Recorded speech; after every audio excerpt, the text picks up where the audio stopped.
Pleasant good night to each and every one of you. Welcome to our Thursday night Hot Topic Live.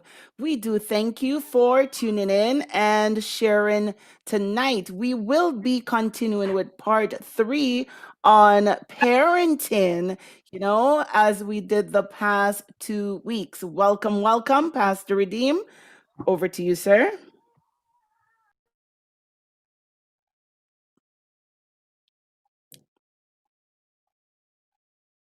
All right. Well, that was not the rapture. I promise you, he will be back. Yes, yes, yes, yes, yes. So, once again, we will be continuing our topic from the past 2 weeks. Yeah, what are the children going through? Are they being treated fairly? We need to know. Are they being, used to spite the other party? What's going on? Let's continue to talk about it. We have been interactive about it, especially since last week. There has been, chat going on about it because we need to know what's going on in the children's mind, what's going on in the parents' mind. I see that Pastor Philbert Johnson, he is coming in right now, and he will be saying hello to each and every one of you shortly. Welcome back, Pastor Redeem. I had to tell them that that was not the rapture.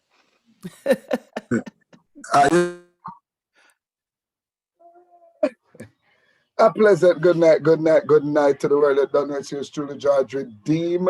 And I am here with my co-host, yes, and we have a special guest tonight, the Reverend Bishop, Dr. Prophet Apostle, Philbert Johnson, and his beautiful wife, Dr. Lorian Henry Johnson, yes. And tonight, as you've been told, is part three. I'm so excited that we are exhausting this topic. And if we have to do a part four, we're going to be doing a part four because it is helping parents. I've been getting the calls, the texts, and all of that. People are impacted by it. It is a sign of relief for them. People, you see, I heard you guys said it last week, and it is true. Children don't come with a manual. Yes, and we are just excited that we can jump. Thursday night at Topic Live can be that window where you can get some of your question answered, and you can pick up 1 and 2 tips for this to happen. Get your popcorn ready. Call up your friends. Let them know that you are on. We are on, and we are about to have a big discussion, a discussion that they don't want to miss. So you need to get everybody involved in this tonight. It is a great thing. Yes, it is serious, serious, serious facts of life we are dealing with here. Many of you out there that are listening to us know that parenting is not easy. As Buju Banton say, it's not an easy road. Yes, to the levels, them see the children grow big and work on them own, but who feels it knows? Yes, to the levels. Yes. So we are here, and let the world know that we are here tonight and a Topic Live, Thursday night at Topic Live. So yes, I'm excited. Can't wait to learn a thing or two. Yes. And I see my sister just walk in the room. Please don't be mad at me. I was supposed to call you 3, 4, 5 times. And it's like, trust me. When time I take up my phone, sometimes the screen just blank. Yeah. But I know you're gonna give your brother a new iPhone, I know you're gonna give your brother a new iPhone 11 Plus. Yes, the levels. That's a cute way to ask. Yes. Over to you, Minister Garden, until Reverend Philbert come to greet everybody. Then we will, go into our team song and start the ball roll. Yes. All right, all right. Yes, here we go. Bob Marley.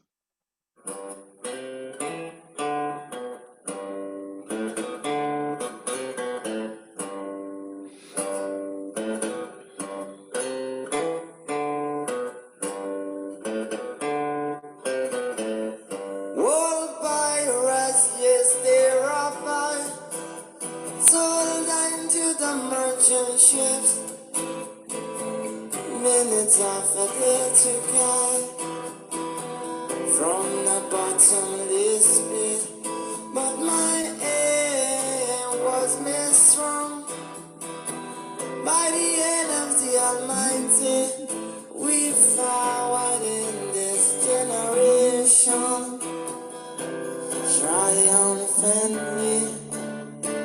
Won't you help the sin? These songs of freedom is all I ever had. Redemption song, redemption song. Emancipate yourself from mental slavery. Number two, sense can free our mind.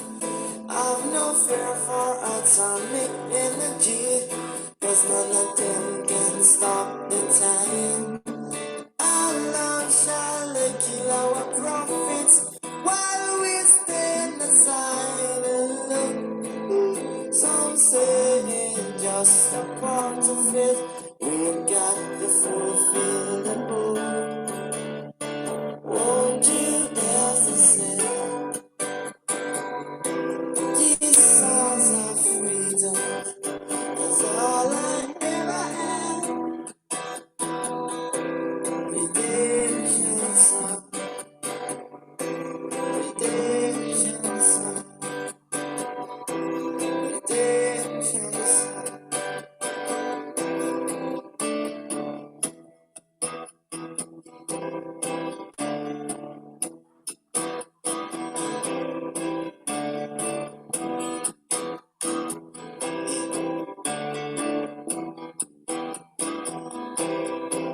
Emancipate yourself from mental slavery. Number two, sense can free our mind.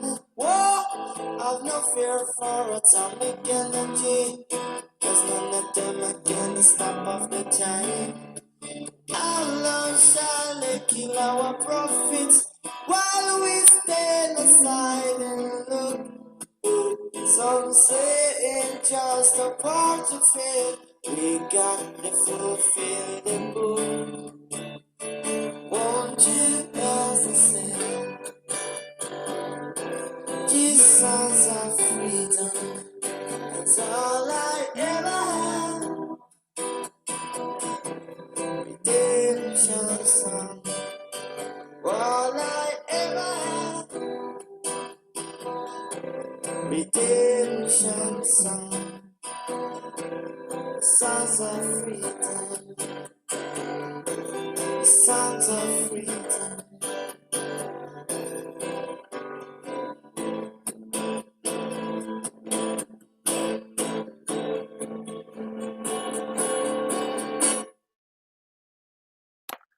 All right, all right. Take it away, Pastor Redeem.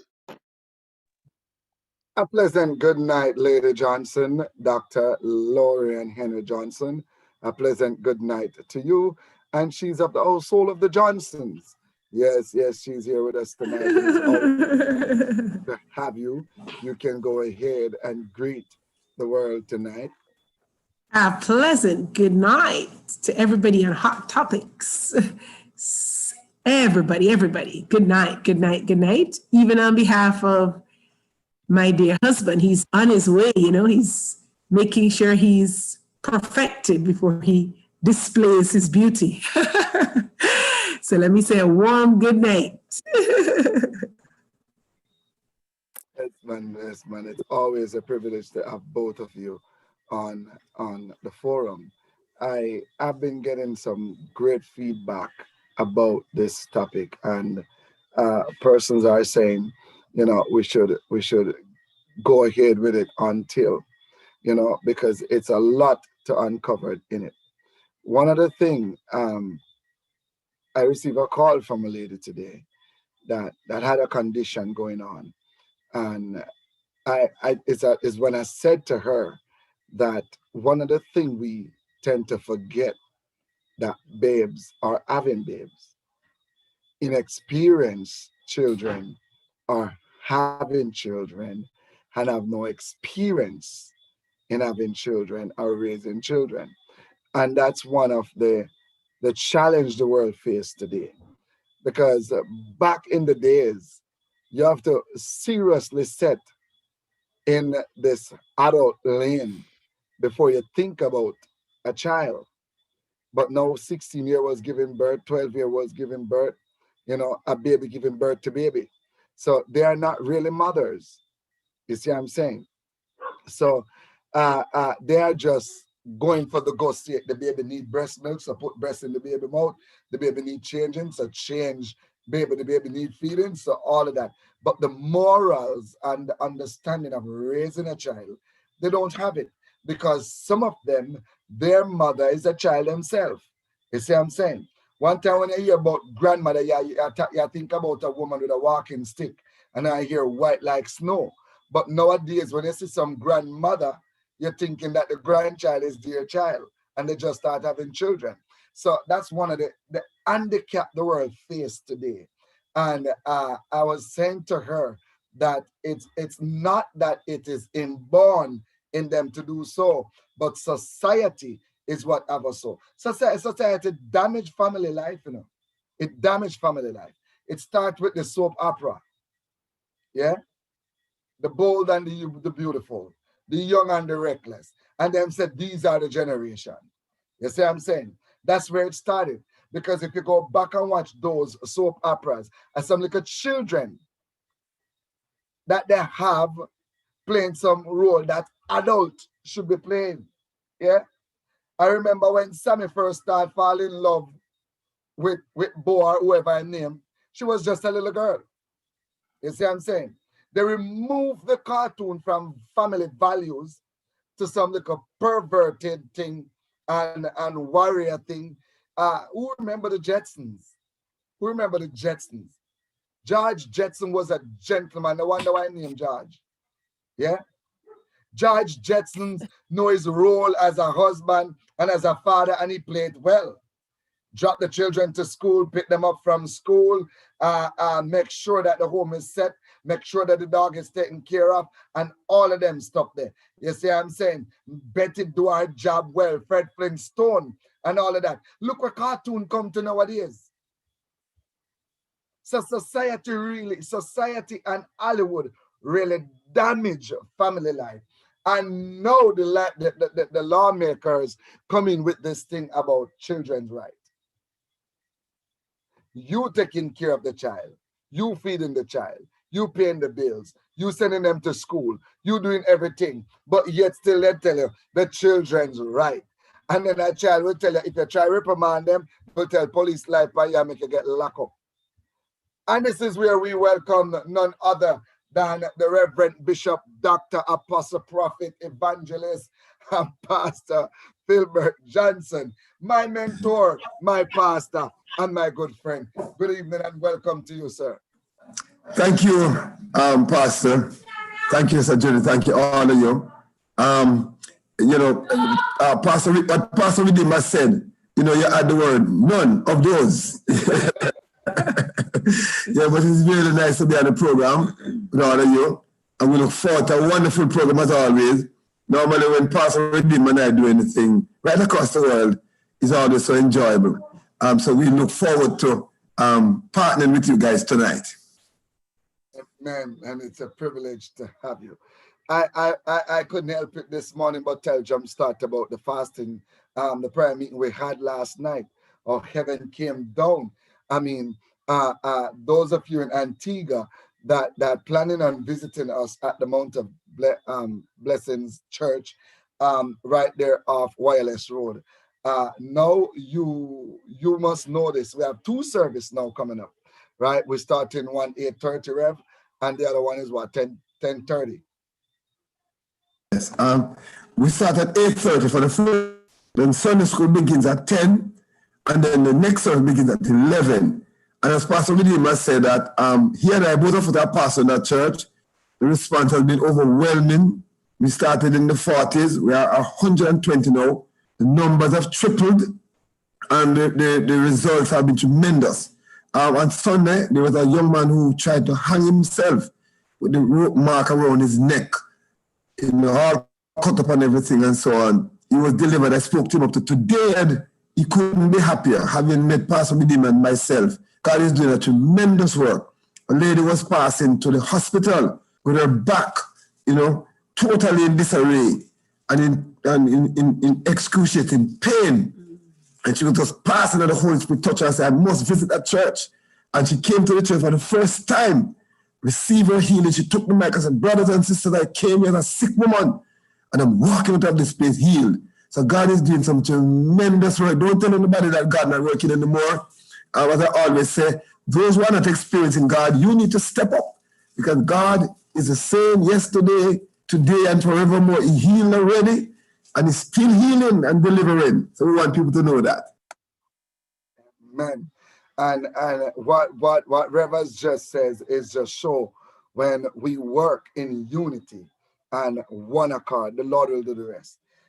This is a prime example of what Jesus meant when he said the harvest is plenty, but the laborers are few. You can imagine if the workers get it right. If the workers get it right, we don't have to preach so hard. You see what I'm saying? So we started 2 services as of Sunday, and the church is growing leap and bound. You don't have a home church to worship, a place of worship, of course, you're free to join us. You're already a Jumpstart member, so you're free to join us over there. But yes, Rev, tonight is part 3 of parenting, and Minister God is going to run us through the topic again, and we are getting overwhelming response about this topic, and some parents are really elated that we are discussing things like these. Over to you, Minister Gordon. Good night, Pastor and Dr. Johnson. Welcome again. It's so great to have both of you. It's always great seeing how you work together, how you collaborate together. I get the pleasure of seeing you here, and I know that, you guys work together at church as well. You being the head pastor, it's amazing. So keep up the great work, and once again, thank you for being a part of our Hot Topic Live. Whatever you have to say, it always make a difference. And especially, knowing that it's coming from both side. Pastor Johnson, you can speak about from a spiritual perspective. Dr. Johnson, you can speak about from a medical perspective. It's amazing to have it all tied in together. So once again, welcome again, And what perspective I come from? Sir. You're all around. You're a doctor in your own rights. You're a pastor, you're evangelist, you're a big brother. Just jumping you. It's all there. It's all there. Yes. So again, it's great having you. Welcome again, Hot Topic Live family. Thank you for taking the time to be with us. You could have been doing anything else with your time tonight. Maybe you went to work earlier. Maybe you're a little bit tired and you could go to sleep, but you're sacrificing your time to be here. And we do appreciate that. We will not take it for granted. So just a reminder of the topic, part 3, taking a closer look at parenting. Are children treated the way that they should be? Or are they caught between parenting drama? Are they used to spite the other party? Let's talk about it. So last week we spoke in depth about are they treated the way they're supposed to be treated. We barely touched are they being used to spite or caught in parenting drama, right? So to spite and between parent drama is where we need to exhaust tonight, but we would like to hear Reverend Johnson's view on the first leg of it. Are children being treated the way they ought to be treated? And one of the experience I had, Rev, and I spoke about it, is one day last week I went to pick up Isaac from school, and a little girl came to pick up her little baby sister. She was between about 12, 13, she can't be no more than that, in her school uniform and all that. And she was waiting on her dad to come and pick them up. but you can tell that the mother whom she lived with don't speak with no form of respect or regards for the father because of the way the child treat the father. She went on her phone and she called her daddy. Her daddy said that he's in traffic around the corner. When she came off the phone, I heard her kiss her teeth. Yeah? And she grumbled. And when the man reached, I don't know what it is, she said to him. Right? But all I know is that man draw back him and box her across her jaw. Boom! In front of everybody. And by she raised her hand to get him back and chuck her up in the fence, choking her. I had to run over there. I really didn't step over there as Pastor Jardel. I took his hand off, hoping that he would want to slap me so that I could have slapped him, make him feel how it feel. Yeah, jack him up against the fence, make him feel how it feel. And that little girl, when he let her go, and I get him to let her go, shockingly to my surprise, when I took him his hands off of her, he just calmed himself. I can see that he's hurted too, right? And I said to him that, brother, you can't get locked up for this. This is not you scolding your daughter. This is you abusing your daughter. And look, from this, you go and feel say if a man don't box her in her face and chuck her up against the wall with them hand at her throat, they don't love her because daddy do it. And if daddy do it, it's okay for any other man out there to do it, right? And I went away really depressed about the situation. And I said, if I was to become a prime minister of any country, it would be mandatory that before anybody thinks about child's birth, they have to do a written test. Yeah, I would have made that a law. They have to do a written test. Else then can't do it. Because those children don't come with manual. We have been that way before. And we become adults and know what our parents did that wasn't right and what they did that was right. And we can calculate from that as to how we deal with our children. Yeah, I didn't have no great example. I didn't have, but I am a great father to my children.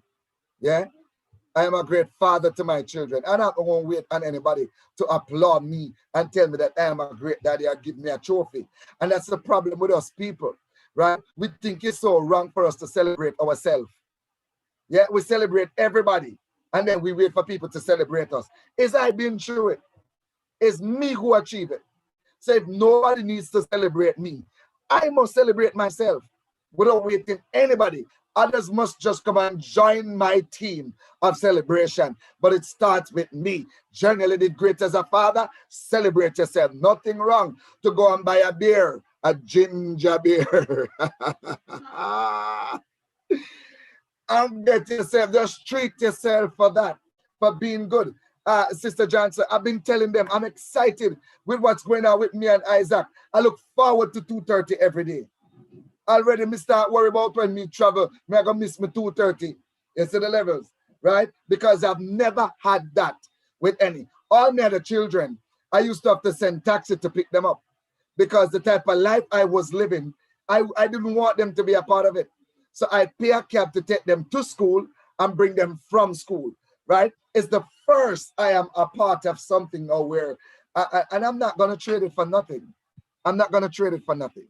You see what I'm saying? So though we didn't have the blueprint and we didn't get a manual with them, right? We lived that path that we can calculate and correct a right path in which our children ought to be grown.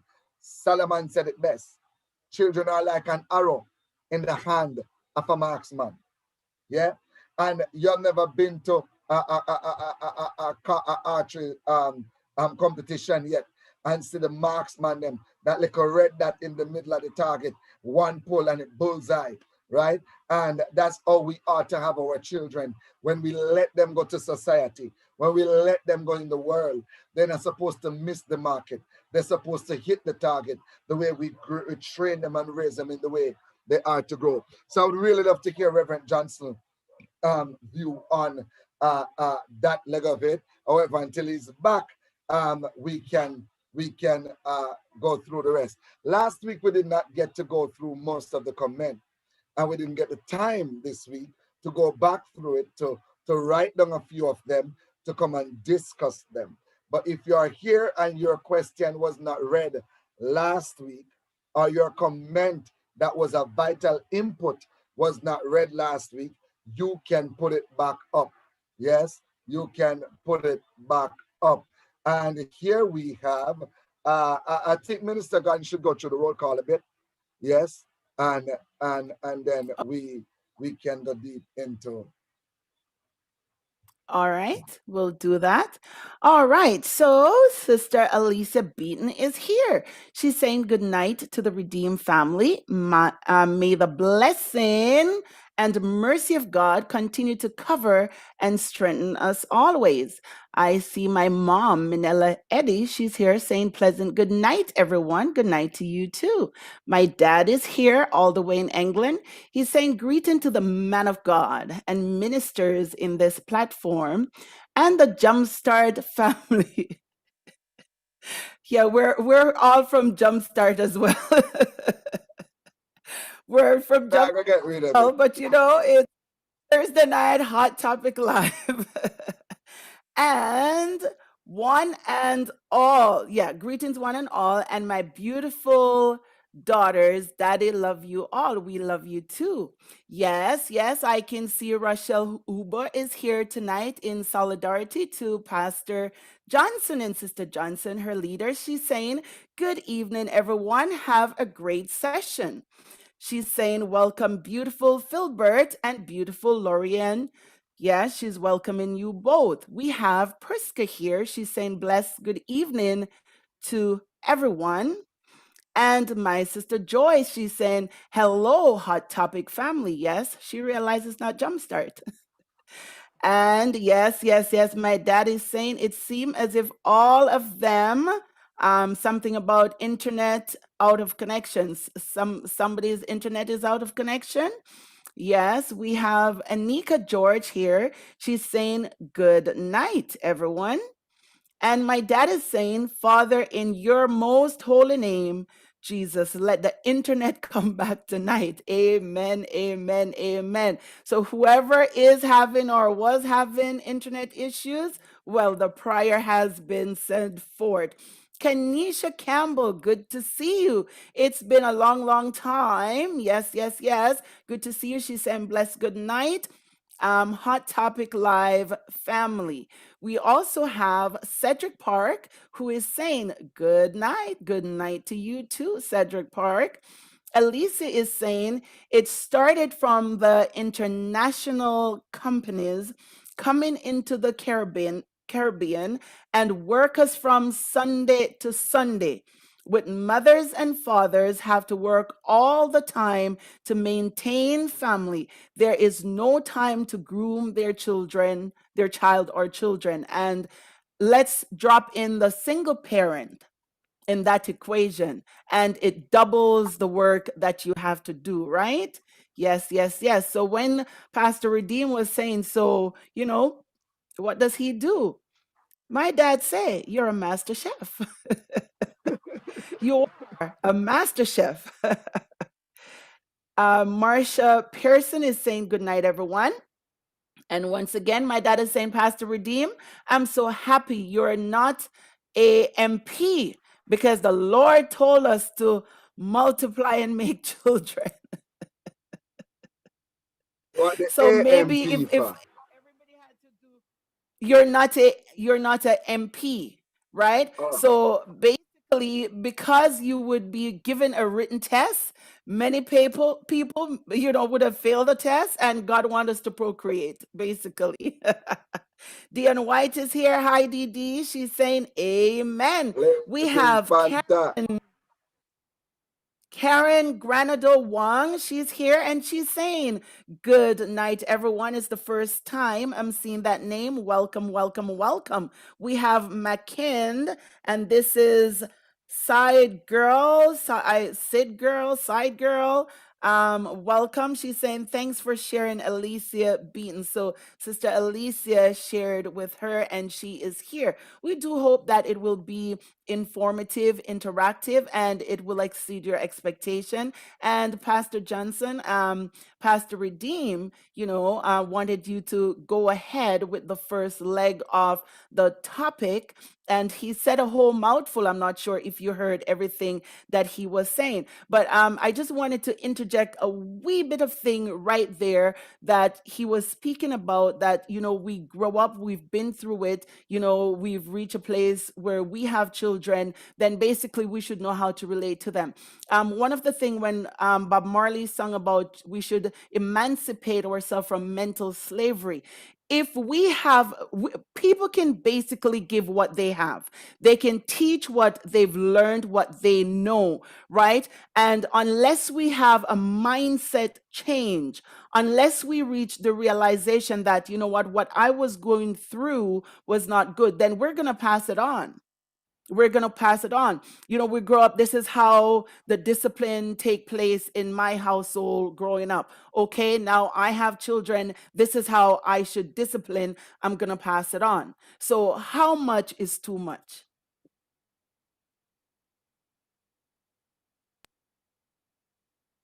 You're muted. You're muted, Rev. You're unmute. Oh, he's Sorry about that. Yes, as we talk, good evening again to everyone. As we talk about growing children or rearing children, there's everything you do in life. There's an art, it is a science.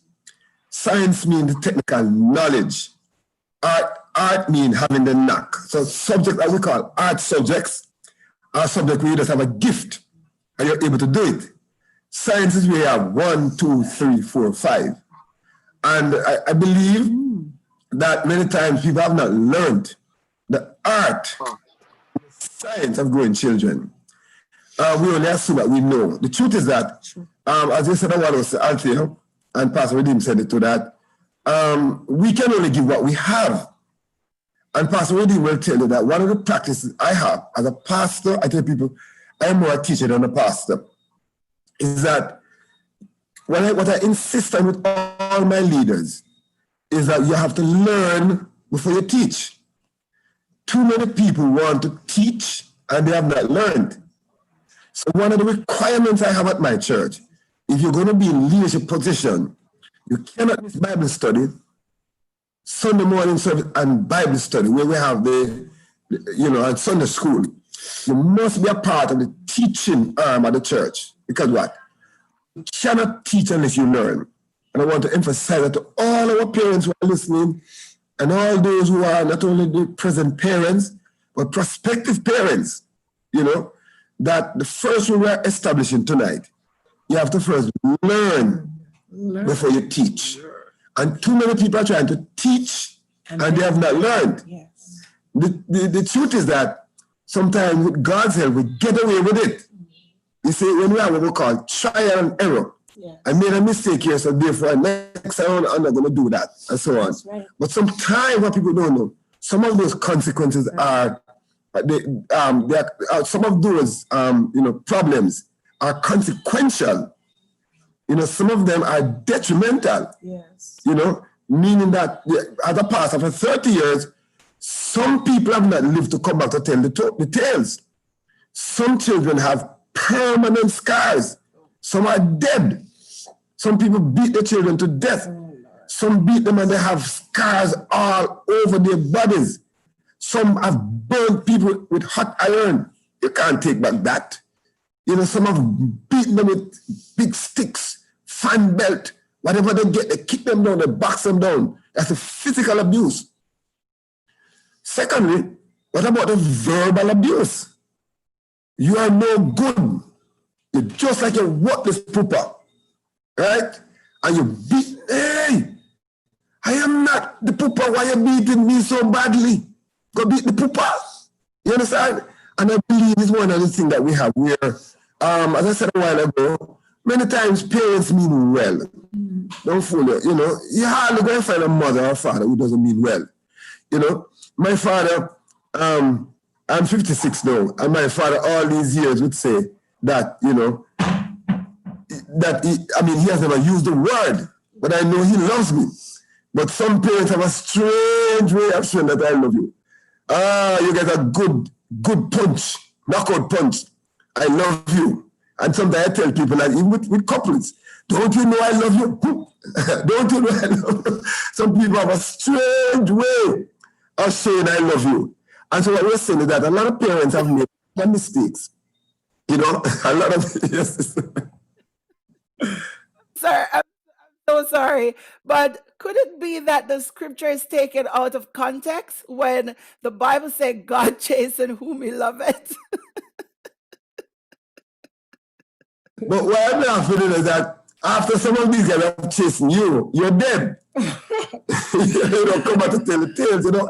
And so what we're saying is that a lot of parents have made so many mistakes. And the truth is that one of the things that people normally say, and you know, I always say that if I could only reverse the hand of time, if I could only do it again, no. You get just one chance in life. The Bible says it's appointed unto man once to die. So that's why it's important to get it right. The truth is that here, my wife and I are here. We have 4 biological children. We have 6 others that we grew in Jamaica, nephews and nieces, and so on, you know, and, you know, others, adopted children. Those are big now and they're gone. The last that we have now, Philana is 16, Jonathan going to 15 this year, and so on. So they have grown up so quickly. The truth is that within a year or 2, she's going to tell me that she's her own big woman. She's over hearing me now. And I'm sure she's acting as if she's not hearing. But she's hearing me. That, you know, they grow so, they grow up on you so quickly. And 2 twos, they're through the door. So the thing is that if we didn't get to give them before, I said this to Ben back to Altium. Back, you know, I tell you I'm more a teacher than a pastor. And a teacher must always have an example. An example is worth 1,000 words. A young girl, a real story in Jamaica, by the time she reached teenage years, in 13, and you know, normally I love to say, having grown 10 children, that once our little girls get breast and body, you can't talk to them again because boys are calling to them out there. So they get ripe. When there was no breast and bottom, you know, you could talk to them, but now they get breast and bottom. So when you get breast and body, you can't talk to them no more because boys are calling to them out there. So this is a 13-year-old girl. Her mom now at 13 sat her down and said, I want to teach you, my daughter, about life. The little girl looked at her mother and said, Mommy, what do you want to learn about life? Mother, late. All she needs to learn, she better learn from her friends already. So, if any teaching is she, we're going to teach her more. What's the point? Her mom was late and very late. If at 13, you're trying to teach me about life, we want to say to the people today, learning, a child start learning from in the womb. We have proven that scientifically that if you play music and do things for that child in the womb, the child is learning from in the womb. In philosophy, we used to talk about somebody born with a blank slate. You know, we have found that there's no such thing. Nobody's born with no blank slate. You have already learned a lot of things that you need to learn in the womb. So when we're saying that, the main point for tonight is that we have to be careful what we are depositing in our children, because sometimes we never get the chance to reverse it. And secondly, we said that they are learning from the womb. They have said by the time a child is 5 years old, most of what they need to learn and don't learn it. Only that they're not able to express it. But they have already, you know, taken all of that and they're only waiting for the outlet. Only waiting to get breast and body. And then they start to tell you, you know, what you need to do.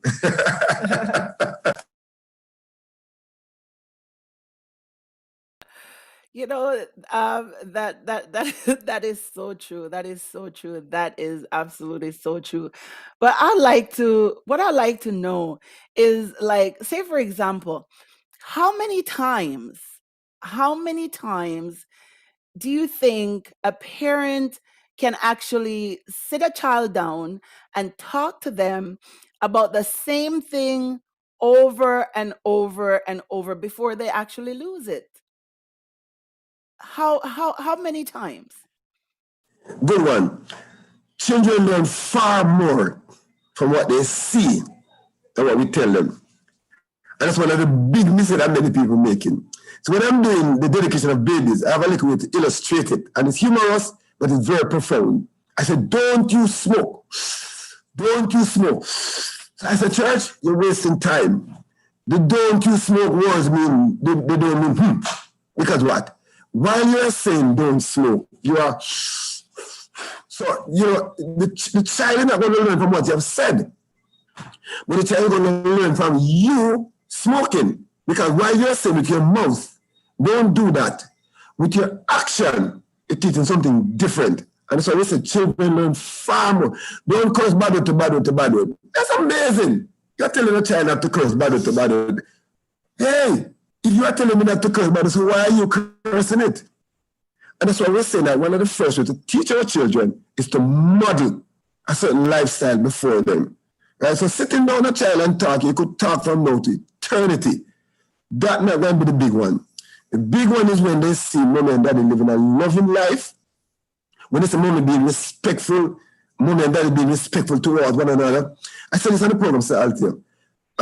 Before Pastor Redeem, General Redeem here, and behind his back, one of the things that people look at us is that he and I we have enjoyed an excellent relationship. People never, we want people to know that. Our relationship is not just in the public space, you see? And therefore, now the people around us, a lot of people say they want to be like us. I mean, today, the young man that tried to hang himself, he said to me, Pastor, you and Pastor Redeem bless me so much. I want to be like you guys. So the point I'm making, it wasn't so much the preaching that impacted the greatest. But when he saw two human beings, two brothers, living as one, Pastor Redeem and I, we have been sparring together for over 7 years. We go overseas, we go all across the world. And the relationship is excellent. So all I'm trying to say that no matter what you tell people, that's not what they watch. It's how we are living.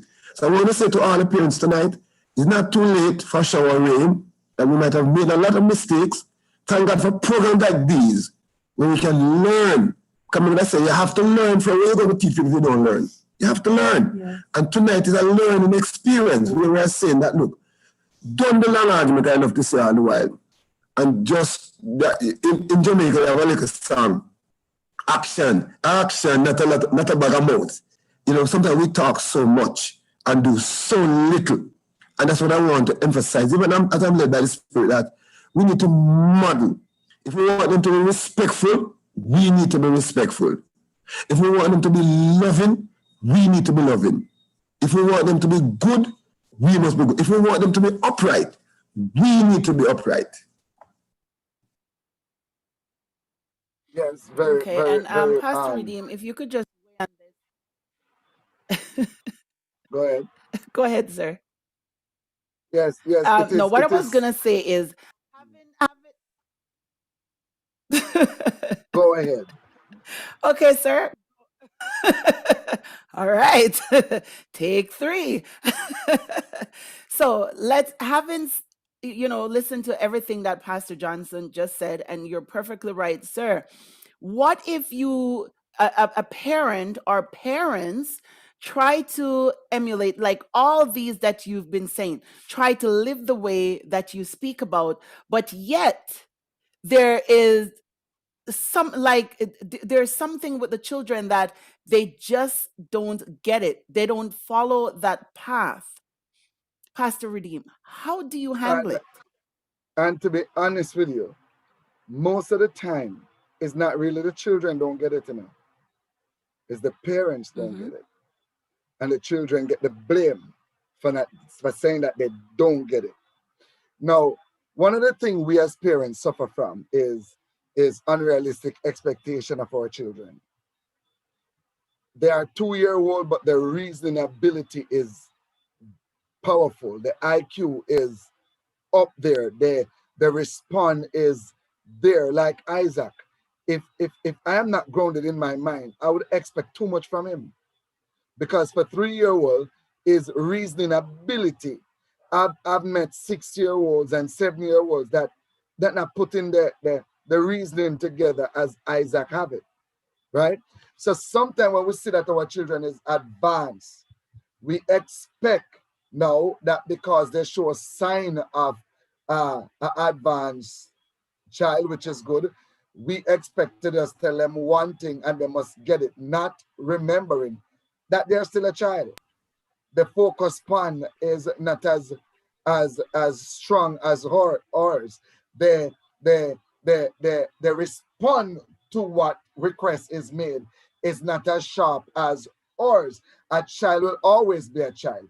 You tell them something serious and they take it and make a game with it. They make play with it. They take it as a joke, right? Because they're a child.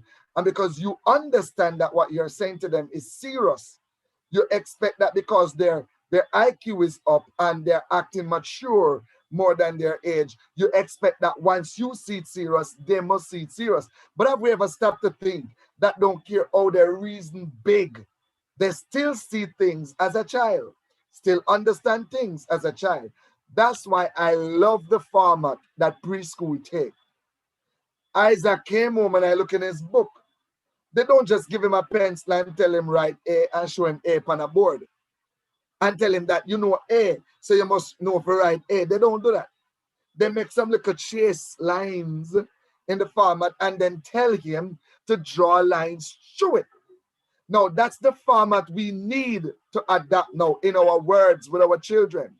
Try speak to them in ways where you can grasp it as much as possible. We go down to their level and not expecting them to come up to our level. And that's why many children don't really get it. My father, I was 6 years old. Me never see my name yet. Give my name Pambula, me Nyamit and Belch. And at 6 years old, my father just get a bright idea one morning that I must learn to spell my name. And I never forget that old iron table. Put me around the table and say, spell journal, spell Arbine. Look how Arbine big. Some people right now have done doctorate when they hear me name Arbine and me them ask to spell it for them. And that man beat me to spell Arbine. Why? Because at 6, me I run with people and there are some things in my mouth where I don't have enough in their mouth. So his expectation now just bam, and that is with many parents. The problem is not the child, it's we and our unrealistic expectation of them. We don't think that because if Isaac will reason with you, you would tell that boy I don't need school, go and go look at work. A young man was here doing some work on the outside. And the young man was telling me last night that, boy, your son smart for 3 years old enough. And I said to him, what you mean? He said that when Isaac stepped outside, saw him working, the first thing Isaac did, asked him, what are you doing? And he said that I'm cleaning up the front of the yard. Isaac said to him, Isaac tell him, say, okay, you know what you're doing? The man said, yes. Isaac said, well, I want to help you. The man said, tell Isaac, say, no, only way you can help me, be my supervisor. Say, sit down, and when I finish, you look at the work and tell me if I work good. The man said, was shocked. Isaac draw the chair up to the wall, sit on the chair, and cock up his 2 foot on the wall. Supervisor me. You see what I'm saying? When he finished, Isaac tell him have to let him outside. Make him look to see. He don't want to look from the veranda. He want to look to see and then tell him say done a nice job. Now, if we don't be grounded, if we are not grounded and stick to reality in our head, we will treat them as they are displaying. But in the core of their mind, they're still a child.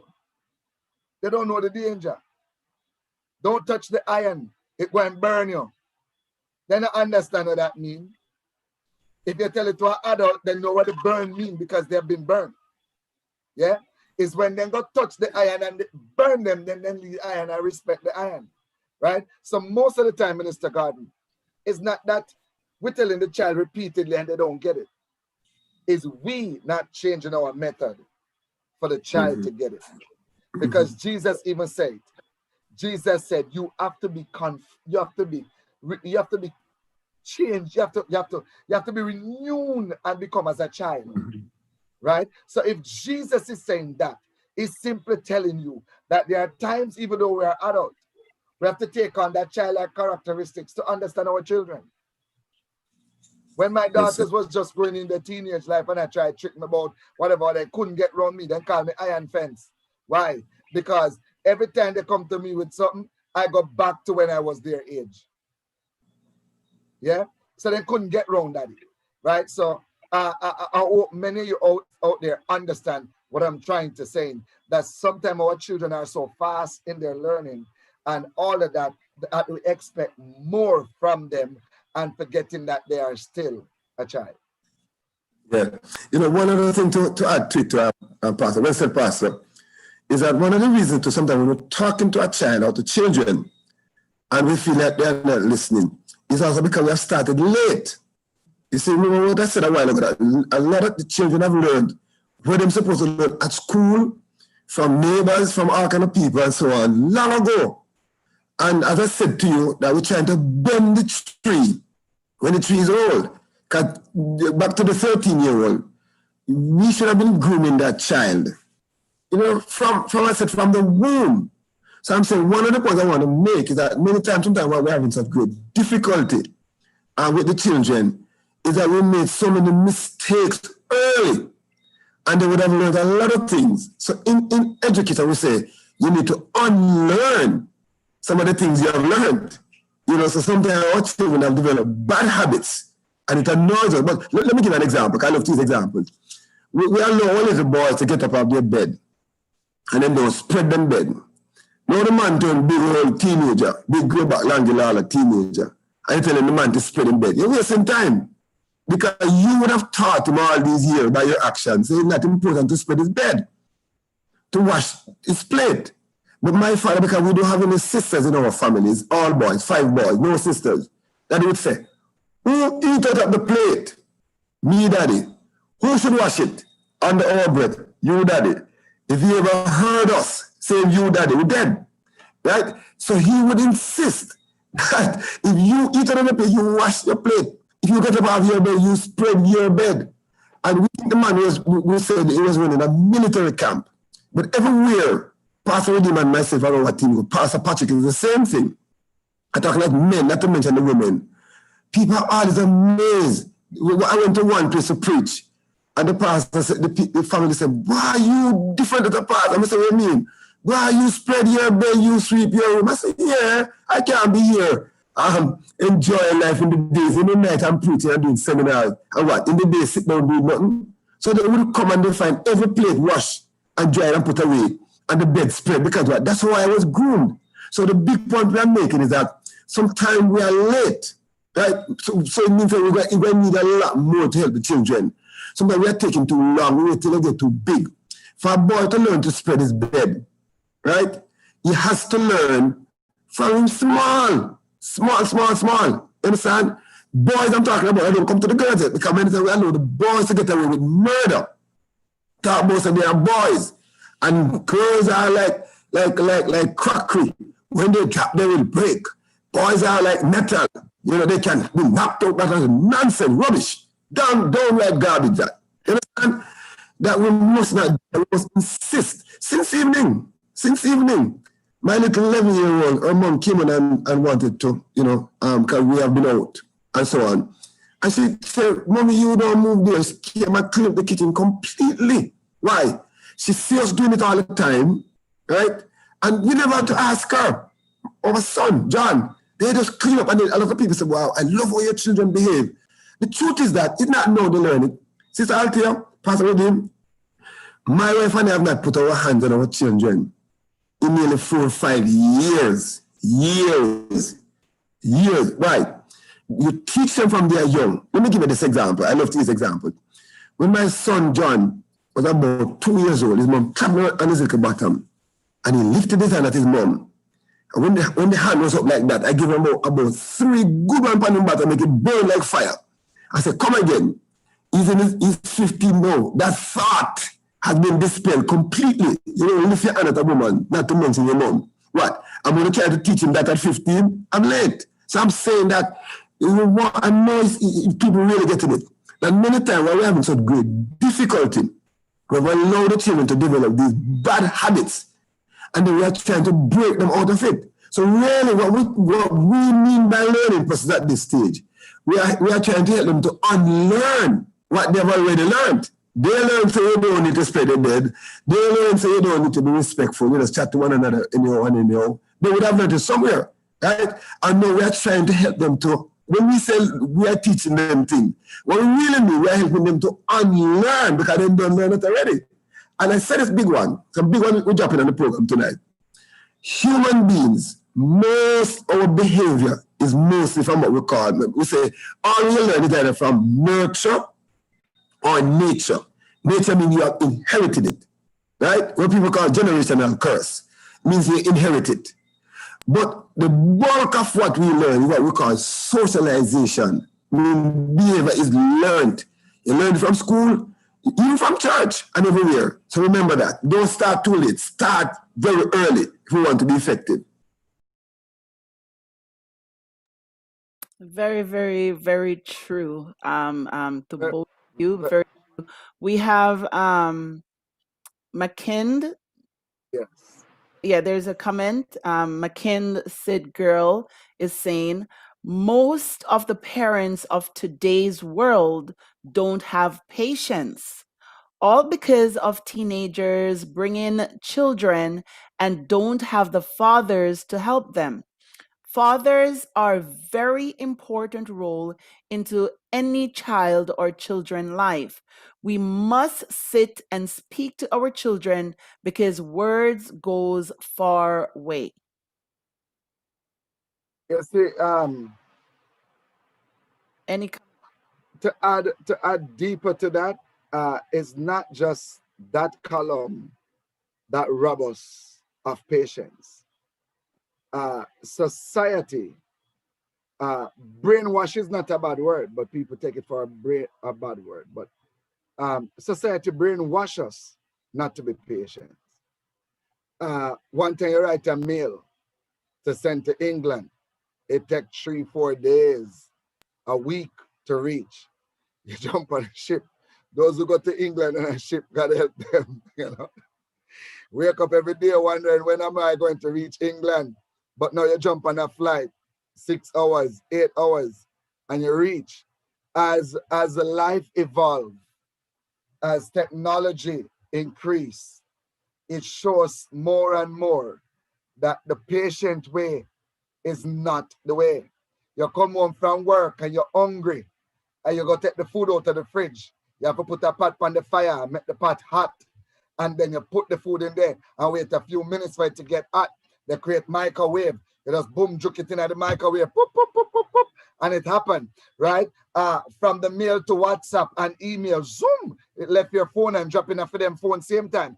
We get that brain set now. Our brain is so programmed that anything that is going to take time, we're not supposed to be a part of it, and we get irritable and angry. And that is why I'm upset with parents who have their children that should be out there doing some physical game and activities, and then take up a book.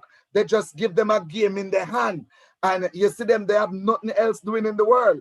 When them go big and put on that game and step in the real world, if they're ever out there not suiting to their comfort zone, they're going to see it as a problem.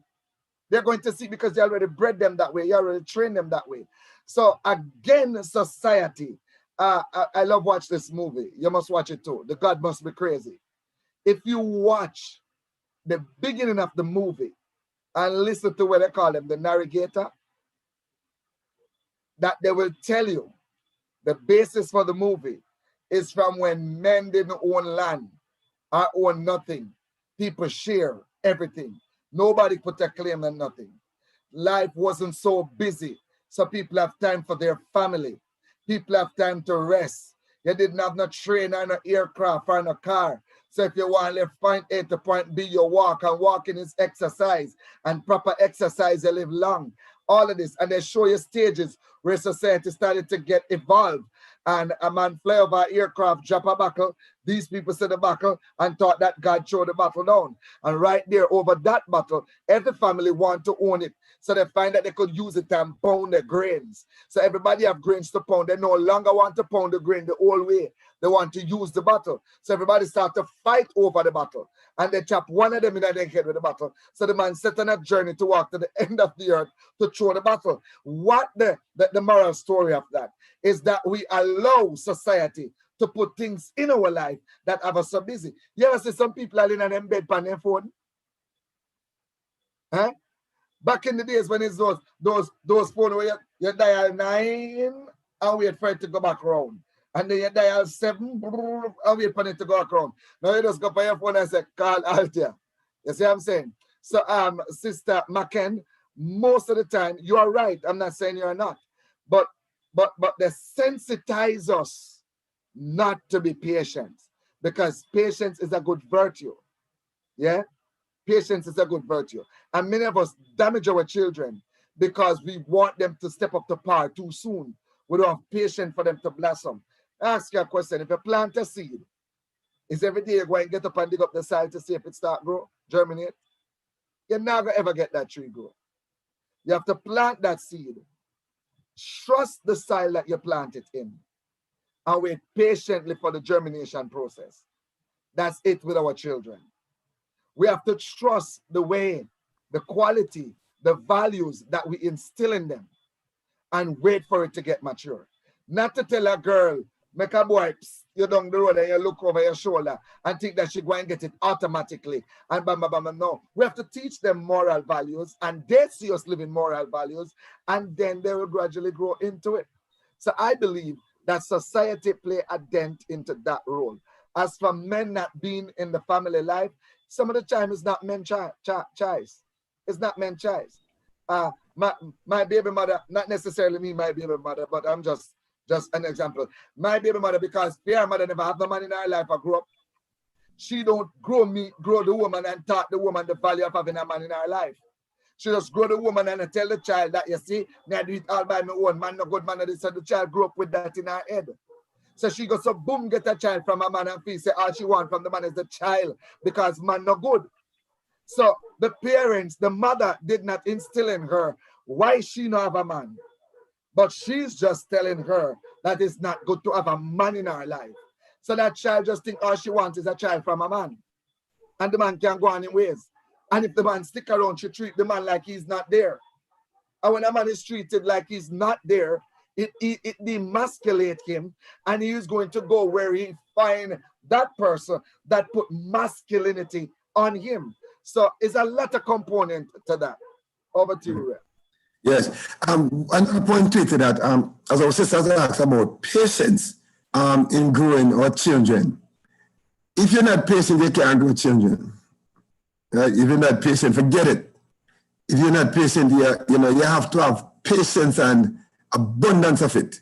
Every good parent is patient, but the patience alone are going to cut it. It's like sometimes people pray about something and they are waiting for God to do it. And it's the same thing here, that remember when they say patience, is you are teaching the child. And when you say patience, you are waiting for the child to learn and to apply it. So I'm only saying to you, the patient normally means waiting, right? And taking the step that you need as soon as what you need to do. So I'm saying the patient is just a big part of what you need to do. But the patient has to be based on a number of things. That, as we said a while ago, that you, the parent, know what you're doing. Because sometimes some parents are very confusing. Very confusing. That today until they say, I want to pick me, tomorrow until they say a big woman. Which of them am I? Am I a big woman? Or am I a pick me? Make up your mind. You see, just as we said, teenage years are so difficult because parents keep telling the children, say, remember say you're a pick me. Then by the point, remember say you're a big woman. Which of them am I? That's confusing. You know, sometimes today they tell you, don't do that. And then tomorrow they say you can do it. So sometimes, when we teach the children, we are confused. I'm saying with the patience, there must be clarity in the parents' mind. So we say the parents need to learn. We need to learn parenting. Pastor General and I do a lot of seminars, family seminars across the world, because we believe that we have to teach people.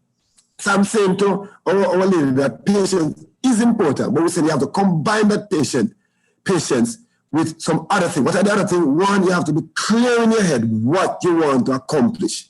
You see, that's what I say. Parenting is a science, it's an art. You must know what you want to teach a child. And as I said earlier, if you don't want to teach a child to smoke, for example, you must smoke around the child, but that's not only it. Don't make the child go where others are smoking all the time. You know, I protect my children from that. Don't make the child watch movies where they're smoking and having sex and all of those. So I'm saying with the patients, there are some things, some precautions, you know, that you have to put in place. You know, like with our children, they don't run all over the place. We don't have that. That's the way I was grown, that I stay in my yard. And if I'm leaving my yard, I must be going somewhere. Pastor General knows where we live in Jamaica. We live on the main road, major thoroughfare. And as near as that road, in fact, our gate leads onto the main road.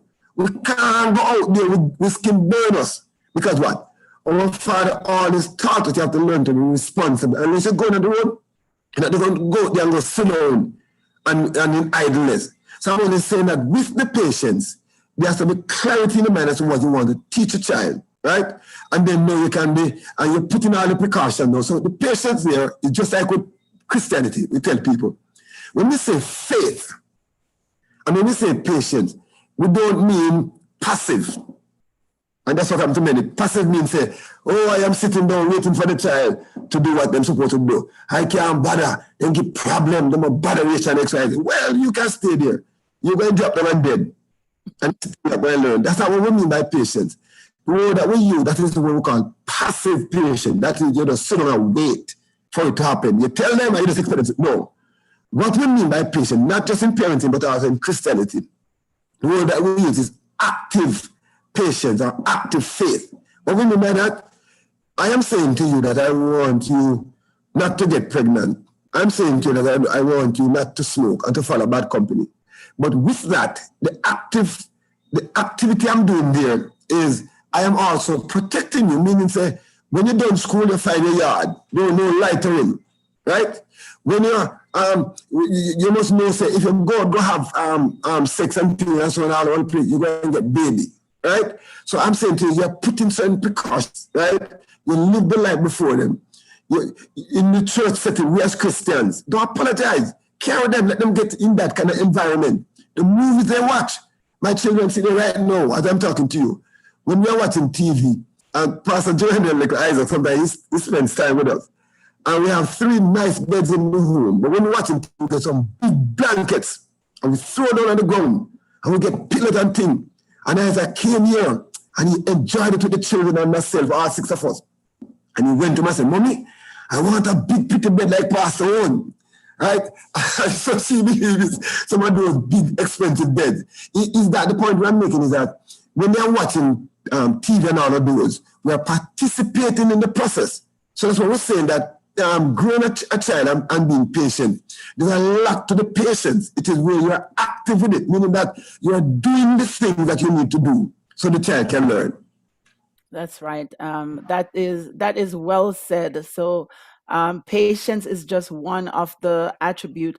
She did mention, and Pastor Johnson has already elaborated on that, where, you know, parents are telling children not to do something, but they themselves are doing the exact same thing. So we don't really have to go over that again. The second and the third part of the question is, are they caught between parent drama? Are they used to spite the other party? And I purposely read that now based on a statement that Daddy Herman has put in chat. He's saying, Pastor Redeem, can a mother or a father spoil their children? Sometimes mothers hold revenge against the father. So the children, they don't like to hear what father says because mom told them, hold them as ransom against dad, or the other way around.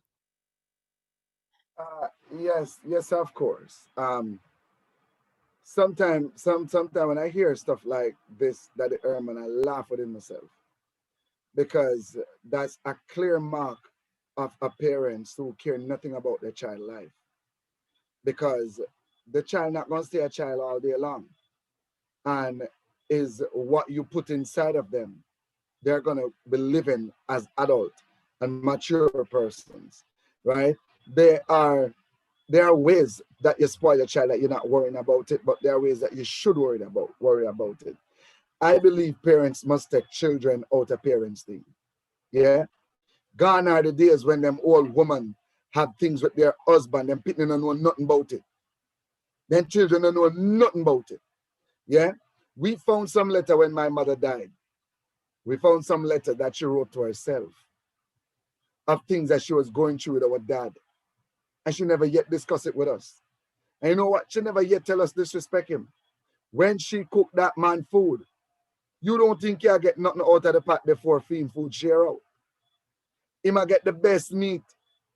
Sometimes if he meat, you want to knock him out and take it away. Yeah, he might get the best part of the fowl. Yeah?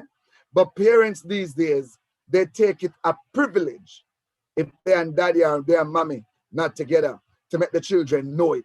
And the same way they're bit against the parent, they want the children to be bit against the parents, and not realizing that they are teaching them that when they start living on their own and making their own family, this is the way to live, right? Parents do spoil children. Parents do hold children ransom because of it. I have mothers who try it, and to save the child, I just back off. Because the more I push, is the more she's going to put up her thing. And it's the more the child will have to deal with. You know what I do? I just tell myself one thing. The child not going to be a child all day long. The child's going to be an adult one day. And I have patience. I'll wait until that child is 99. When mommy don't have to say, sit down in the corner no more.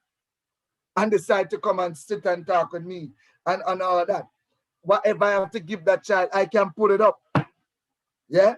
Because some of the mother want fathers just to be a grocery truck in the pitney life. And then when they get the grocery, they tell the pitney, say, them buy the grocery, them now say, daddy bring it come. So the pitney grew up and bit against daddy because mommy said daddy not give her nothing and not give him nothing, which is not true. We are not damaging the parent. We are damaging that child. It makes sense to cook a nice meal and put poison in there and give them and kill them. Or put a gun to the head and blow the brain. If that's how we are instilling in them. That past spoiling a child. That is killing a child. A child like that become adults, they just jump from relationship to relationship. They can't settle down because guess what? They think the way mommy or daddy instilling them against the other parent is the way to go. And it's not the way to go. Children that just live what they hear. They live what they see. And they learn that well. And don't be stupid to yourself. They can read into things. They listen to your tone. They listen to, I watch Isaac and I tell myself, don't matter what me and Russia love. Isaac not gonna really know, and him not gonna suffer the blunt of it either. Yeah? So you find that I'm gonna do what I'm to do same way. I'm gonna make sure him see that I respect his mother. I'm gonna make sure him see that daddy come home every night. I'm gonna make sure him see daddy going in the bed every night. I'm not going to another room go sleep. All of these things have a lot to do with them when we let them out into the wider world and society. So Daddy Herman, that is not spoiling a child. That is damaging a child. Yeah, and I also want to say that we want to say categorically tonight that one of the worst things that parents could ever do is when you have your fight, you pull the children in the middle of it. You know, we're saying that we don't need to stretch it. It's a capital no. It is very selfish. It is very wicked. Because remember, the children, they are young, they are impressionable. And if we want to spare them, you see, it is very important that we do not bring our children into our fight. One of the good things that the old people, you see, I tell people all the while, you know, we talk about the elders and that they never had the technology and the advancement that we have. But a lot of them did much better than we are doing now, you know. right? They went to a lot of schools, some of them couldn't even read, but they managed to rear disciplined, productive children. And one of the practices, they just have some little practices that they do. One of them was that I was never lucky to see my grandfather and my grandmother in no big fuss, I know nothing. Not that they don't have their fuss. But those old people, if they are fussing and having any differences and they see you coming, they stop immediately. Or they ask you to excuse yourself. Right? So I'm saying that is a rotten thing, it's horrible, it's terrible. When the big ones, the parents, are having their problems and they bring the children in there. This is the best way I always say it. Mothers, you can't change a man being the father of your child, no matter what you do, right? That is not something you can change until Jesus comes. If him are the daddy, him are the daddy till Jesus comes. Fathers, you cannot change a woman being the mother of your child. And I'd love to talk about my own experience where my father and my mother separated when I was about 5. She married somebody different and he married somebody different. But anytime we were with one, they asked about the other one. And we kept moving between our mother and our father. Because what? They realized that even though they were married to different spouses, that my father was my father and my mother was my mother. And I pray that tonight, and I will say it under the anointing, because we're spiritual leaders. Stop it. Stop it. If we're having our difference as parents, you go trash it out. And if you see the children come, leave them out of it. It damages their minds forever. What people don't know, when children see their parents are living well, right? And as I said a while, it doesn't mean that the two of you are married. It doesn't mean that the two of you have to be together. No, I tell you, there are a lot of parents where they had horrible experience and they are separated, right?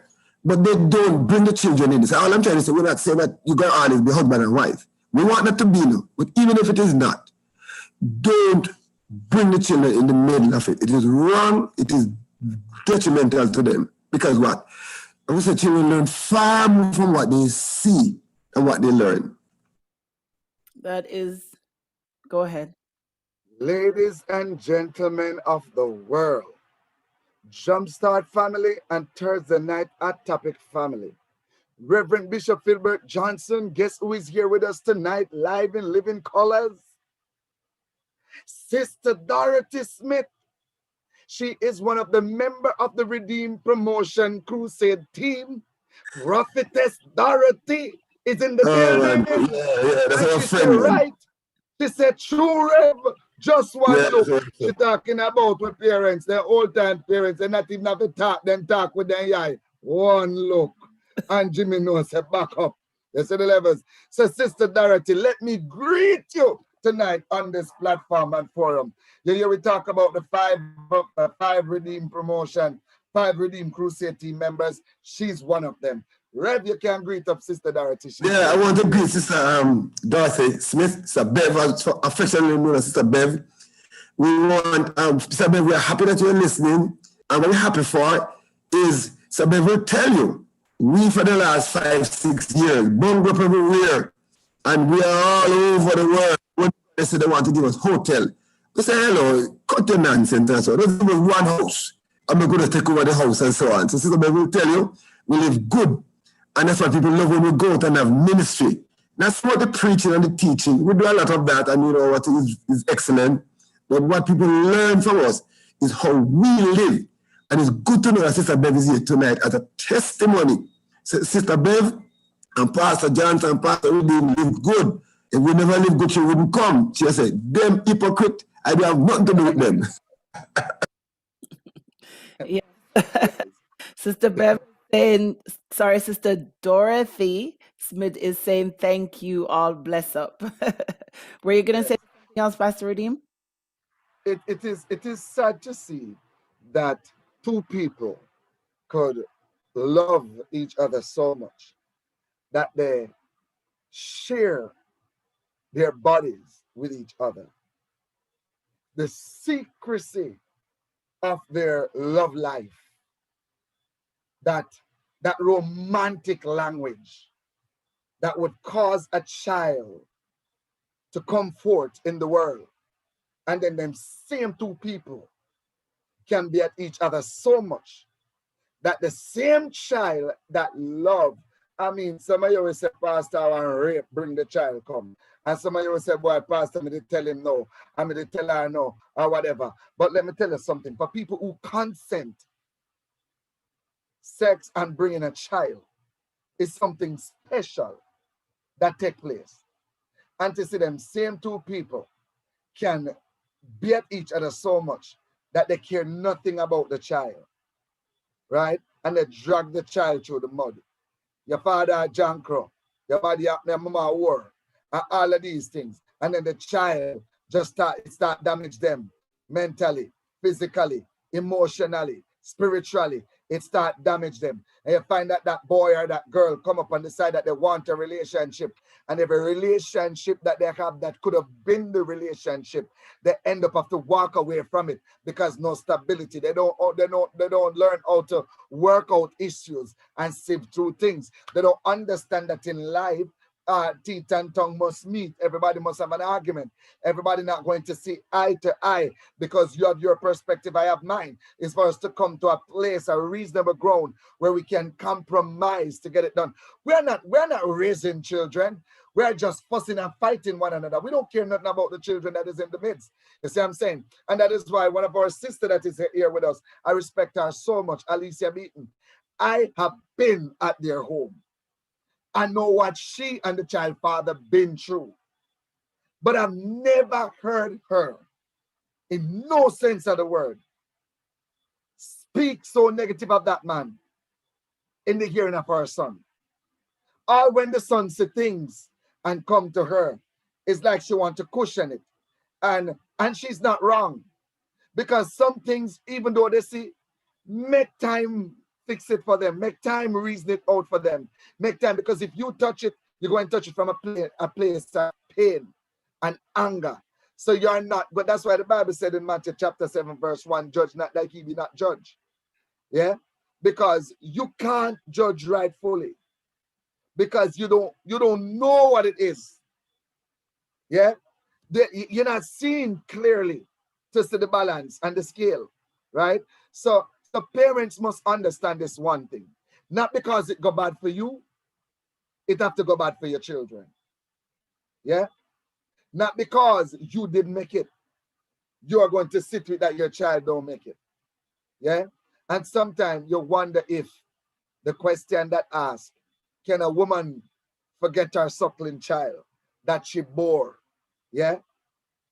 Sometimes it's like you just want to jump and say yes. The way you see some parents anger the situation. If I did not use my upbringing and seeing what it is supposed to be, I wouldn't be the father that I am today. I am a great father to my children.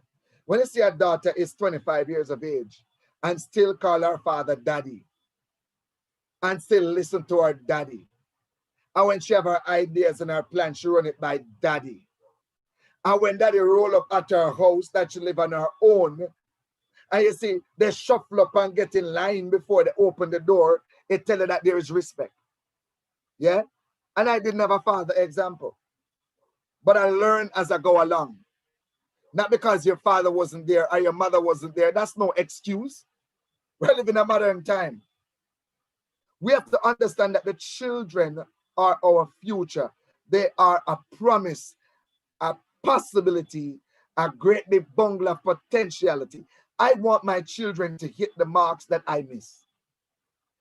And if I have to hold down the tension between me and mommy, I'm going to do it. One of the things we tend to force our children, we don't learn to listen to them because we only see them as a child. Yeah? Isaac loved his grandmother. Isaac loved me by his grandmother because she have a trampoline and him love jump up in it. But these days, coming from school, once him see me pass a supermarket named Christos, I head to a stoplight on Old Palm Road. All when I'm not going by grandma, Dad, I just want to go home. I just want to go home. When I go to drape him up and say, you have to go by your grandmother because daddy business. Thank God I'm doing my own business. And I have capable people at work that once 2:30 come and I pick up Isaac, I altered my time until his mommy come home I go back and pick up what you have to do. Because sometimes we need to listen to our children. Not because they are children. We need to listen to them. And I really would like Rev, because Rev have more example and wisdom and understanding on this than me. But I learned from a tender age. When a child and a dog say no, it's a reason. You're muted. I want to say too is that as we said, that in terms of relationship, you see, human beings are social creatures, and relationship matters. No man is an island. No man stands alone.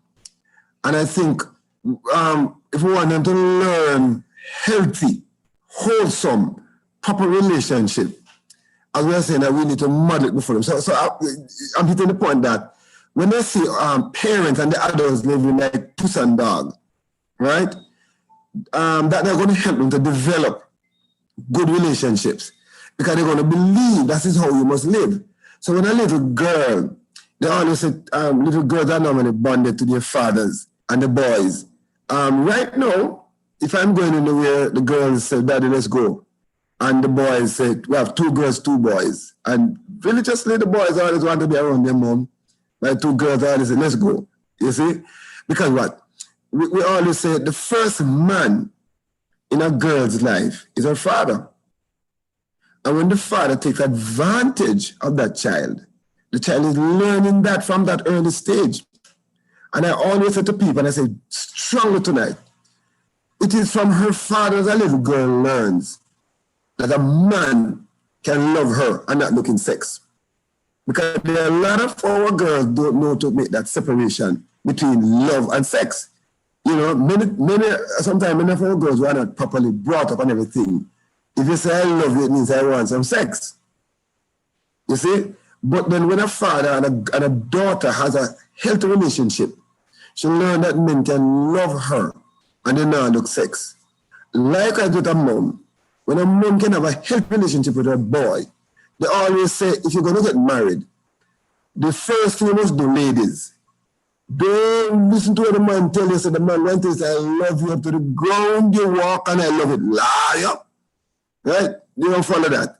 What you need from him is you go into his natural environment and you see how he treats his mom. And look at the relationship that he has with his mom and his sisters. And you will get a very good idea whether or not is a man that going to be a good husband in terms of relationship. Likewise for you ladies, for you men, same thing. You look at how that girl deals with the men in her life. All I'm trying to say that the way we grow our children and the way they see us behaving, they're going to learn from that. So I'm saying to you, ladies, if you want to learn about the man you're going to marry, if he is the right man, look at how he treats the ladies in his life. And gentlemen, if you want to know if he's a good man and you must run for your life and don't look back, look at how she treats the men, her father, her uncles, and so on. That's how we look at it. So I'm saying that is a way of teaching relationship, how we relate to one another, especially the opposite sex. Amen. All right. So in chat, just want to say hello to Rashmali, who is saying good night. Pauline Hendricks is here saying good night, Pastor. Craig Fitzroy Price is here saying boss. Yes, yes. And you're on mute. Yes, Grandpa Fitzroy, big up yourself. I see what you're doing in St. Thomas. And we have Sister Brenda O'Neill, who is with us. And as I was listening to both of you, I was thinking about my formative years. I was not grown up with or raised by my parents, my biological parents, however, by my great grand aunt. It was her and her husband who raised my sisters and myself, and she raised my mom, and she raised Pastor Jerry's mom and one of his brother, right? So my great grand aunt, she did not have any children of her own. She could not have any children of her own.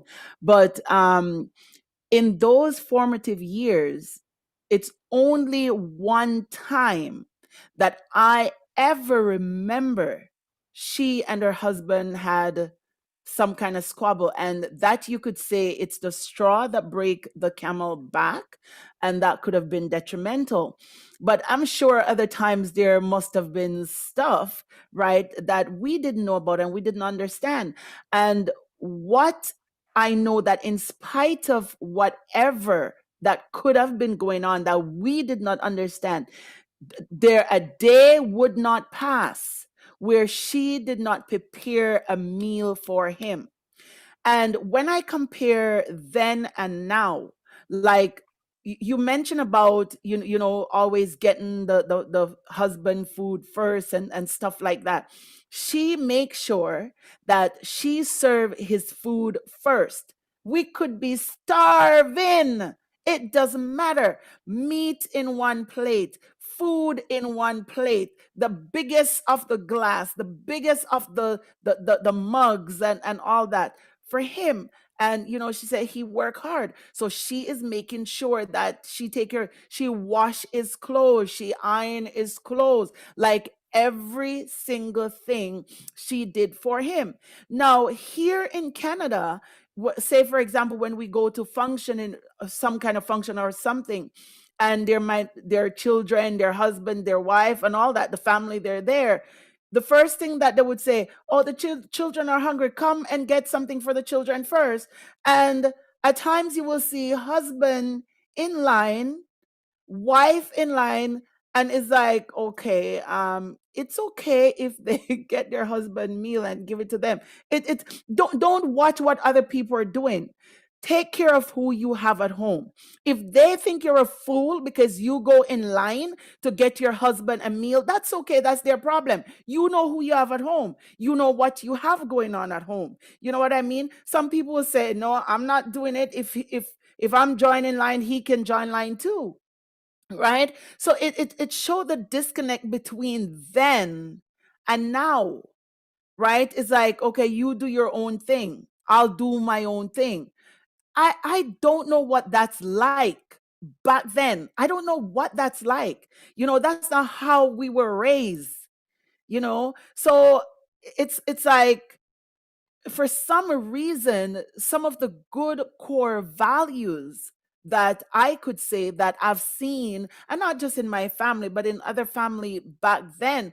And like you rightfully said, Pastor Johnson, that some of them they taught us so well, even though some of them did not have the education.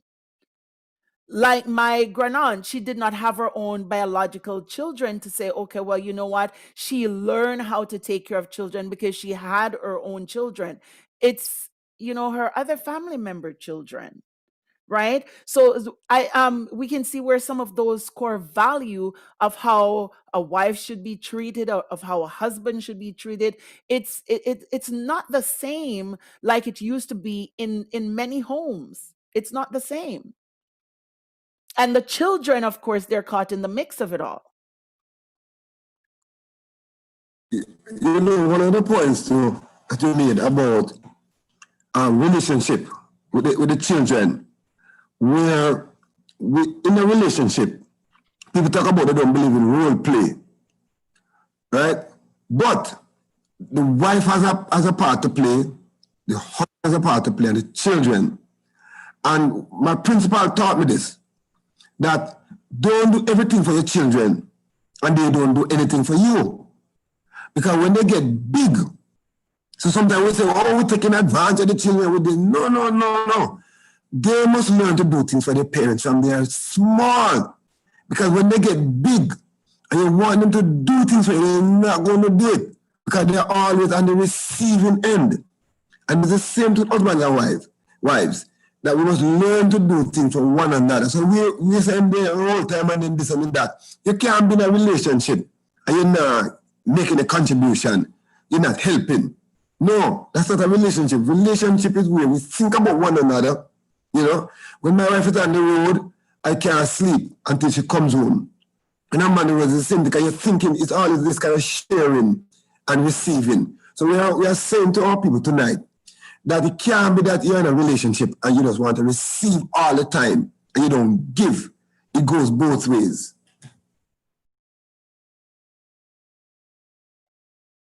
Amen. Anything, Pastor Redeem?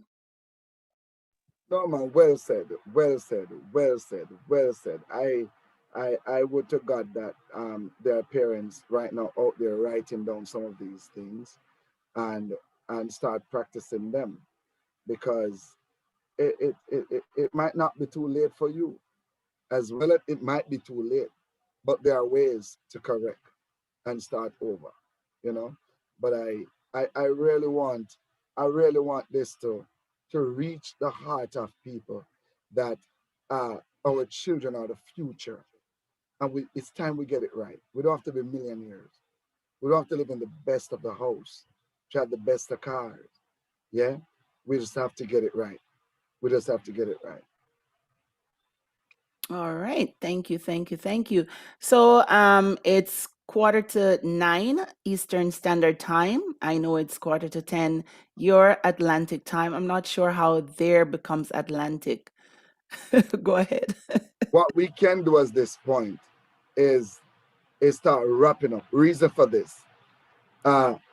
Next week we're coming back on parenting, but this time we want to look through the lens of step parents, because that's another big handicap. That's another big handicap in society today.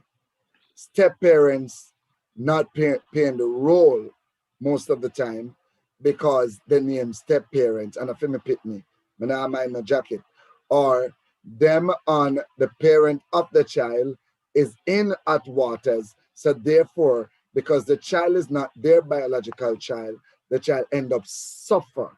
There's some consequences. So we really want to look through the lens of the step parent aspect. And another week, we want to go in the aspect of our children development, their food, their education, their exercise, and all of these things. Because trust me, it's a lot of things break down family life, not just mommy and daddy arguing. Yeah, it's a lot of things damage our children, not just mommy and daddy arguing. So for those in the comment, we really want you to anticipate the rest of season on this. We are going to be trying to get some more persons on as well, Reverend Johnson, because it's a pandemic out there where stepchildren, a lot of stepchildren right now gone bad because my step parent don't love me. My step parent don't cares about me. My step parent don't respect me. My step parent treat his or her child, biological child, different as to how they treat me. And we really want to pull the circle tonight. So over to you, Minister Garden. Yeah, so what I was going to say is, if everyone could give their final thoughts on this, because we did go through the register. Yeah. Well, starting with me, my final thought on this is that gone are the days when we sit down and talk about the pitney the bad, the pitney the rude. Talk about the man and the woman now live good. We are trying to do something about that. So the least you can do is to join us. Let it start with us. Gone are the days when community used to raise a child. Community used to be one big family. Me run out of aisle, me could have sent on the corner to Mars Cocos. And Mars Cocos has sent a aisle come up the road. And he now got tell Mary Black round the road. You see what I'm saying? Gone are the days when a family stepping out and can trust to leave the children next door. Now you can't do it. Yeah? And I don't joke with that. I don't allow my pitney them to go anywhere. I don't allow anybody to take care of my children. I'm very serious on that. And Reverend Johnson taught me as well, because I come see him living the same way. We are very, very protective and serious on our children and all of that, because sometimes they go through some abuse. You don't hear it until they become adults. Yeah? So my final thought to us all tonight is that we're trying to rebuild the true value of parenting. And just rebuild with us. Just join us.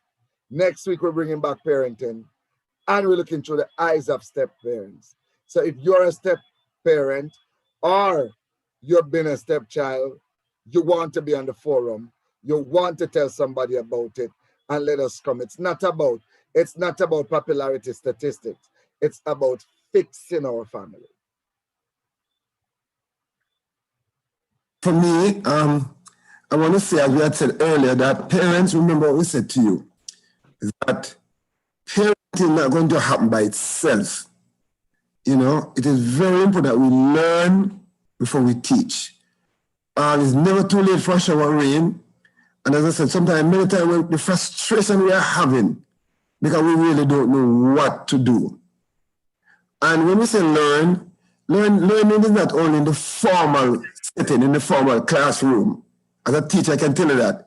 In fact, we learn far more outside of the formal classroom, right? We call it the University of Life, you know? So we want us to know, like, forums like these, you're on Jumpstart here, Jumpstart in the morning, and you're on Hot Topic tonight and so on. At church, you know, when they have family seminars, you know, there are a lot of ways you can catch up, you know? On the TV, you know, when they're doing these things. So all I'm trying to say that the learning, I don't mean that you have to necessarily go to a university to learn these things.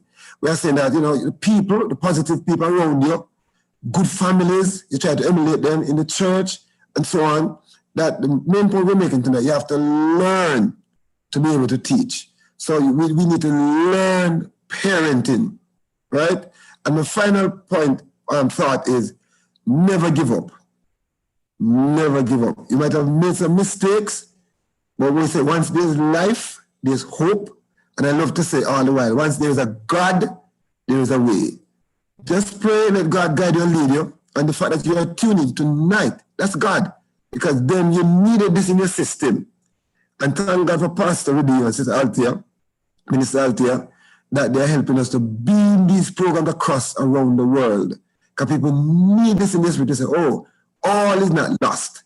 Remember, once there's a God, there's a way. And once there's life, there's hope. So all we're saying, just let God help you and you can turn it around. Amen. Amen. Very true. Sister Dorothy Smith is saying very interesting topic for next week. Go ahead. Go ahead. Bev, you don't want to hear Mama Bev telling you and I that she's going to fire in next week, Thursday. Go ahead with the reading, my pastor here. You don't want to hear Mama Bev telling you and I that she's going to fire in next week, Thursday. Go ahead and read. Maybe she's coming to see you both next week. No. Should have done my plans to pick her up. Yeah, so she said, very interesting topic for next week. Sorry, I won't be able to be on. We'll be at the airport. Hey. Tell her to tell her little husband, hi, that little man that she's going to the airport to meet. And tell her, watching. She's hearing. Sister Lovelet said good night and blessings to everyone. Yes, it very interesting topic. For myself personally, I am still learning. I am a single parent of 2 daughters. Yes, and it's all new to me. Every age that they reach, it's new to me because I've never experienced that. You know, say for example, with the first daughter, with the second one, I can say, okay, well, you know, been there, yes.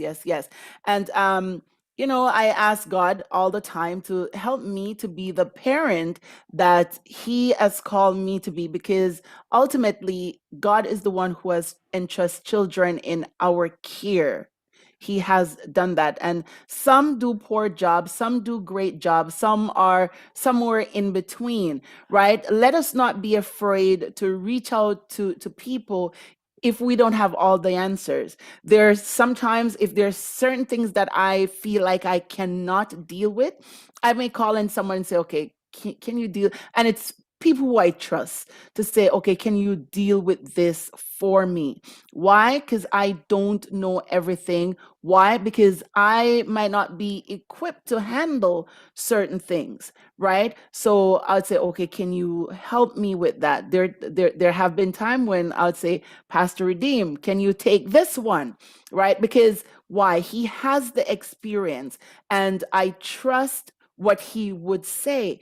I hear the way he and his children, they speak, the rapport that they have, and the respect and all that. So I trust his judgment. Some people, they might not know, and whether it be through pride, whether it be through embarrassment, they feel like, okay, they can't reach out to somebody to say, okay, how should I handle this one? Can you take that one on for me? Right?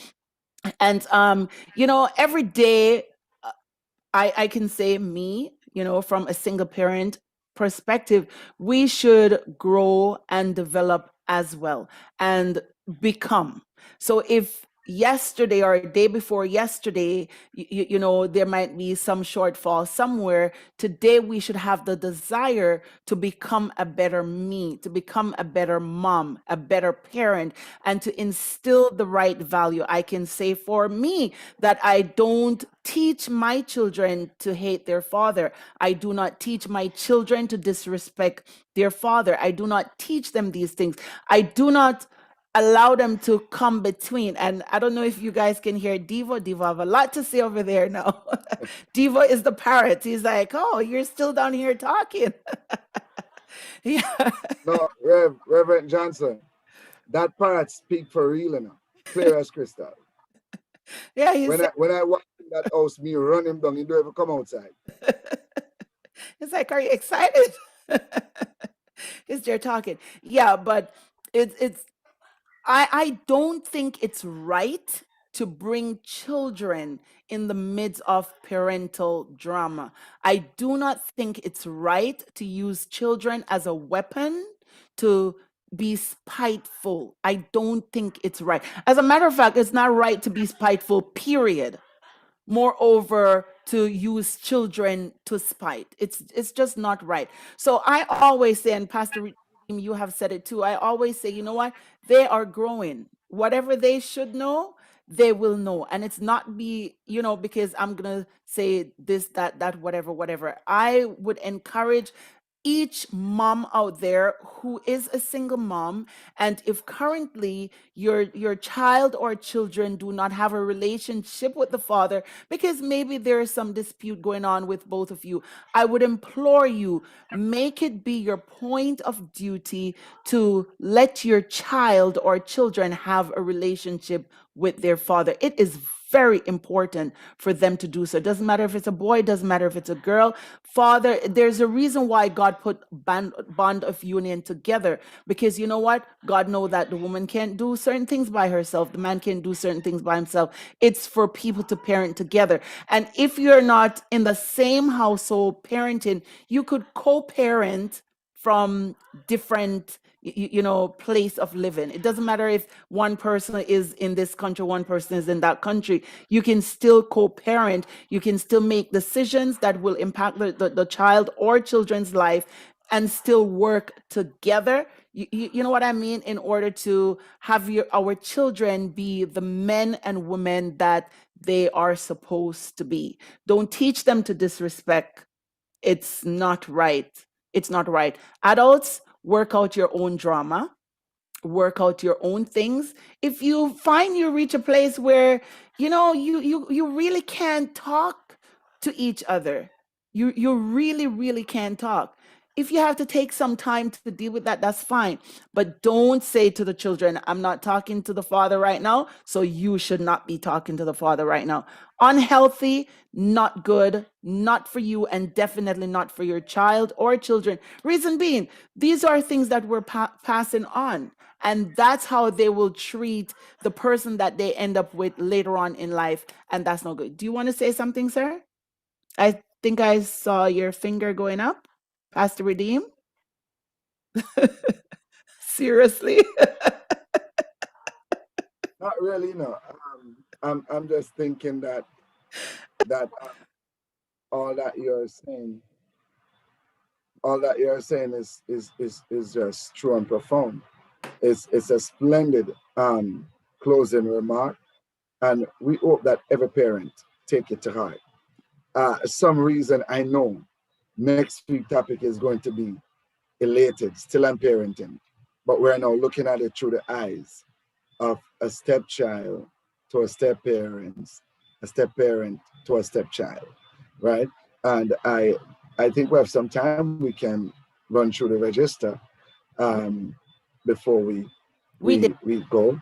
I personally want to thank Bishop Johnson for being here. As you heard, so those of you that are on Jumpstart, you can see that Pastor wasn't lying when Pastor tell you that he is a serious teacher, and you heard him said it for himself. If you don't believe, you should be leading. If you are not led, and you don't believe, you should be teaching if you have not taught. And that is why when you said, Pastor, you're a great pastor and a great preacher, I always says, I learn from the best. You see what I'm saying? I am a product of everything that he said here tonight, and I'm proud to be. Everywhere I go, I'm proud to open my mouth and speak of this gentleman here. Because to be honest with you, had he not played his part in my life, I would not be developed as I am developed today. Yeah? So over to you, Minister God.